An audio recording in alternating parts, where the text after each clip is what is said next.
Hey, I'm Narezo from Flamenco Explained with a pro tip for playing mostly Por Medio in flamenco and some left-hand stretches that really give people trouble. And the reason we're looking at both of them in the same video is because sometimes they go together in the same little phrase, right? So one of them is about the pinky and getting it sort of way out here, right? Or out here. And then the other one is this thing that we do all the time where we got to reach over and get the C sharp, right? So the first one we're going to look at, though, is the pinky. Getting the pinky way out here, right, without hurting yourself. So if you've watched some of my videos, you've probably heard me say a lot, protect the pinky. This is not my idea. This was the great Cuban classical guitarist, Ricardo Isnaola, was the guy who first said this to me, and it just made a lot of sense. So how do we protect the pinky, and how do we get it way out here in the first place?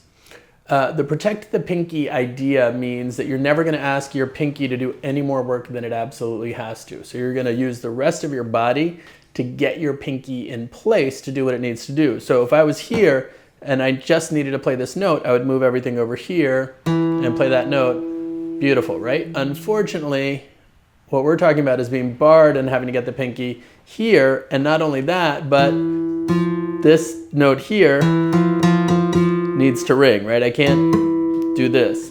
So how do we do all this without hurting ourselves? And how do we do it in the first place? So really there's three things you got to keep in mind. The first is that you got to push your whole arm forward a little bit, right? Normally I'll say that all else being equal, you don't want to bend your wrist. All else is not equal here. So this is one of those times when you're going to bend your wrist a little to get your hand out in front. So that's thing one. Thing two is that with this knuckle here, there's no way I can reach, right? I just can't do it. So as I turn my hand and bring the knuckle closer, suddenly I am able to bring my pinky to where it needs to go, right? So we're pushing forward a little, we're turning the hand this way, and then the last thing is something that takes a little getting used to, and it's really about opening up the palm of your hand, right? So if I keep my hand normal and just try to reach out my pinky, you know, I'll get as far as I get. What we're talking about here is spreading the knuckles, right, this way as much as possible. Because if you look, if I'm here, as I open the hand without really doing too much stretching from here, as I open up, suddenly it's not such a stretch to get here, right? So sometimes we'll have stuff where we're playing all these notes, right? And then here, that kind of thing, right? So these stretches we just looked at. And then the last stretch that we're going to look at, or the other one we're going to look at, is this one. And one thing I should say is that a lot of people at first say, well, duh, just use different fingers here, and then you don't have to stretch. Sure. Problem is, it doesn't really work for a lot of the other stuff that we have to do, because very often we're doing, right, we're here,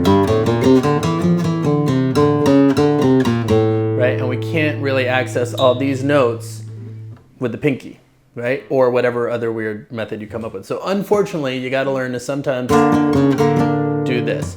And again, it involves momentarily breaking some of the rules that you may have learned from me or someone else about keeping your hand in good position, right? Because you can't do it from a normal position because this finger literally can't cross over. So this finger wants to get here, right? Which there's really no way I can do unless I turn my whole hand, and now this finger can be here.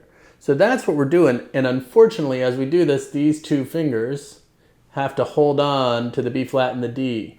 Right? So what we're doing is, again, we're pushing forward, right, to get more access, and then we're turning our whole hand like this. So from here, we're pushing, and then we're reaching over to get that note, C sharp, right? And we want to be able to do it in a way where it's not muting this string. And we want to do that in a way where we can hear B flat and D and the open D as we're doing this, right? This is one of those things that you don't want to practice for too long in one sitting, because this is a really not cool thing to be asking your wrist to do. So even though we do it a lot, You know, it's one of the things that if I teach it for an hour, I end up with a sore wrist, right? You don't want to be spending hours and hours and hours doing this. So try to relax as much as possible. In both cases, feel more than free to put the capo way up here so that at the beginning, you're dealing with these, right? Instead of this, right? And you're dealing with sort of this much stretch instead of this much stretch, which is a little more. So the bottom line with both of these stretches is that you're asking your hand to do stuff that your hand won't be able to do if you don't properly prepare it, right?